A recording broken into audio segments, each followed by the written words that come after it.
واهلا بيكم في حلقه جديده من قناتنا محب عصافير الزينه. دلوقتي احنا عاملين الفيديو ده عشان نتكلم عن التغذيه لعصافير البادجي، والبادجي بيحب انواع اكل معينه، غير طبعا الحبوب بتاعته المعتاده اللي هو بياكلها، اللي هي الفلارس والبركم والدنيبه. طبعا عظم السيبيا بيبقى على طول في القفص. البادجي بيحب الجرجير، لازم يتقدم له جرجير كتير. الخس بيبقى حلو جدا للبادجي. وبرضو غير الخس الجزر مفيد جدا ليهم، وبيبقى حلو في الشتاء. الخيار بيتقدم في الصيف، بيبقى حلو برضو، بيبقى حلو عشان يحافظ على الرطوبة. البيض بقسماط بيتقدم بعديها بساعة بالظبط، بيتشال من القفص كل مرة أسبوع.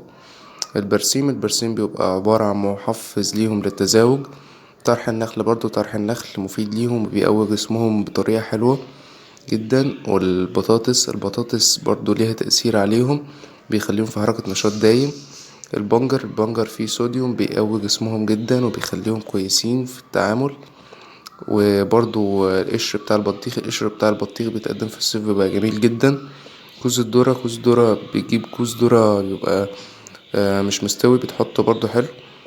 الكمثرى بتبقى حلوة معاهم برضو، ممكن تحفزهم على التزاوج هي التفاح بيبقى حلو برضو ليهم.